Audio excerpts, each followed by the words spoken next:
Bonjour à toutes et à tous et bienvenue dans la Géozone. Aujourd'hui on se retrouve pour un nouvel épisode d'une série que vous appréciez fortement, les 6 cartes sûres. Dans cette série, on parle d'un pays au travers de 6 cartes de différents thèmes, tout simplement. Et donc dans cette vidéo, on va parler du Japon. Et ça fait longtemps, mais la dernière carte vous sera présentée par un invité en fin de vidéo. Donc restez bien jusqu'au bout. J'espère que vous êtes prêts, c'est parti!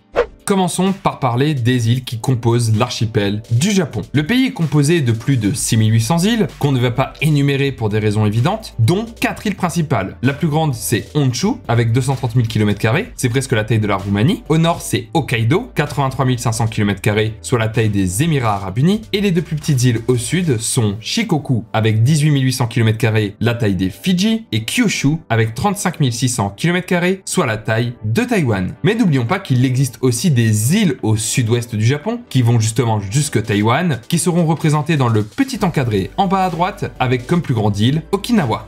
Continuons avec les subdivisions administratives du Japon. Le pays est séparé en 47 préfectures qui cette fois ont des drapeaux, contrairement à la Chine, et je risque d'écorcher leur nom. J'ai fait du chinois au lycée, mais pas de japonais malheureusement. On retrouve 43 préfectures rurales: Aomori, Iwate, Miyagi, Akita, Yamagata, Fukushima, Ibaraki, Tochigi, Gunma, Saitama, Chiba, Kanagawa, Niigata, Toyama, Ishikawa, Fukui, Yamanashi, Nagano, Gifu, Shizuoka, Aichi, Mie, Shiga, Hyogo, Nara, Wakayama, Tottori, Shimane, Okayama, Hiroshima, Yamaguchi, Tokushima, Kagawa, Ehime, Koshi, Fukuoka, Saga, Nagasaki, qui administrent les îles entre le Japon et la Corée du Sud, Kumamoto, Oita, Miyazaki, Kagoshima, qui administrent le nord des îles du sud-ouest, tandis que le reste est géré par la préfecture d'Okinawa. Ensuite, il y a une préfecture métropolitaine, Tokyo, une préfecture insulaire, Hokkaido, et 2 préfectures gouvernementales, Osaka et Kyoto. Cependant, généralement, on regroupe les préfectures en 8 régions qui ne sont pas du tout officielles. Du nord au sud, on a Hokkaido, Tohoku, Kanto, Chubu, Kansai, Chugoku, Shikoku et Kyushu, et Okinawa. Une division administrative très complexe, mais dans cette série, on en a l'habitude.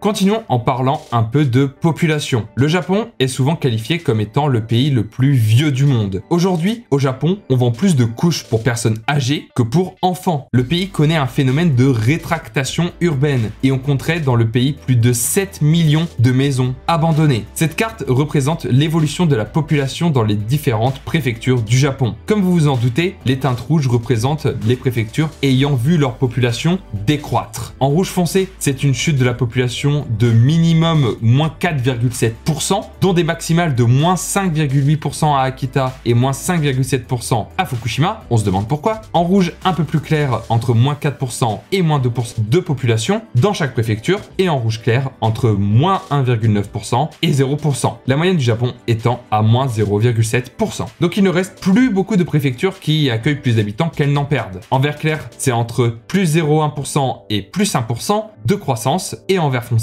c'est plus de 2,7% de croissance, avec 2,7% à Tokyo et plus 3% à Okinawa. Le Japon est souvent qualifié comme un soleil couchant démographique. On verra dans quelques années s'ils arrivent à inverser la tendance.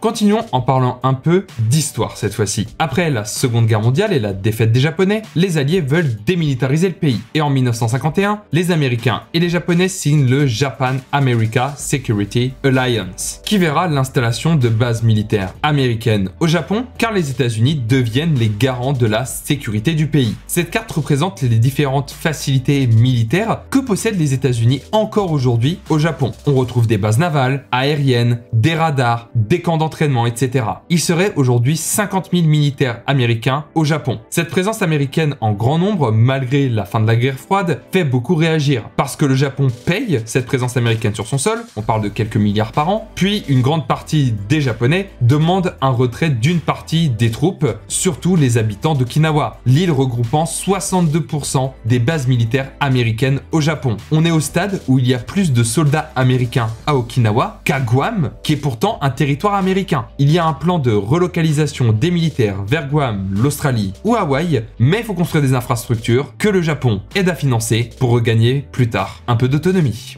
Dernière carte pour ma part dans laquelle on va parler des entreprises japonaises. Le Japon possède de nombreuses très grandes entreprises, dont certaines que l'on ne soupçonne pas comme étant japonaises. Cette carte représente le lieu de création des principales entreprises du pays. Alors forcément, de nombreuses entreprises ont été créées dans la préfecture de Tokyo, comme Sega, Square Enix, Casio, Ricoh, Bandai, Toshiba, Canon, Mitsubishi, Sony ou encore Honda, la deuxième plus grosse entreprise japonaise. L'autre grand pôle de création au Japon, c'est la préfecture d'Osaka, qui aura vu naître des entreprises comme Konami, Capcom, Sharp ou Panasonic. Mais le reste du Japon n'est pas en reste pour autant. On retrouve des entreprises comme Komatsu, Subaru, Hitachi, Nissan, la troisième plus grande entreprise japonaise, JVC, Suzuki, Yamaha, Toyota, la plus grande entreprise japonaise, Nintendo, Kawasaki, ASICS, Mazda ou encore Bridgestone. N'hésitez pas à me dire en commentaire combien de marques connaissez-vous parmi les 27 présentes sur cette carte, ça m'intéresserait vraiment de le savoir. Je laisse maintenant la place à mon invité. Salut à tous, c'est Amine de Japania. Dans cette carte, on va voir un peu l'évolution du nucléaire nippon depuis l'accident de Fukushima en 2011. Comme vous le voyez, de nombreuses centrales nucléaires ont fermé ces 10 dernières années, dont les 2 centrales de Fukushima, et ce, malgré le fait qu'une seule des deux ait été endommagée par le terrible tsunami de 2011. Une partie des centrales japonaises a été fermée partiellement, c'est-à-dire que le gouvernement a décidé d'y fermer quelques réacteurs, mais pas toute la centrale. D'autres ont vu leur activité suspendue afin d'effectuer des études un petit peu plus poussées à leur sujet. Page sombre de son histoire, le Japon a prouvé une fois de plus sa capacité à se relever d'une terrible catastrophe, d'en tirer des leçons afin de se reconstruire plus fort. Cet épisode Fukushima aura consolidé le désir du public de voir le Japon effectuer sa transition vers l'utilisation d'énergies renouvelables.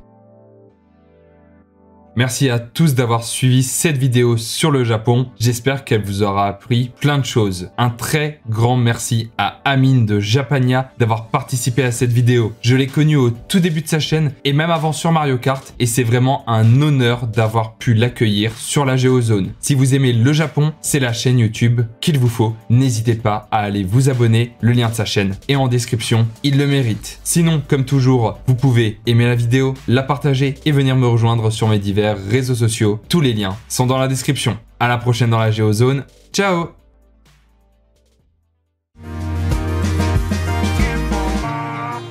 Starting up,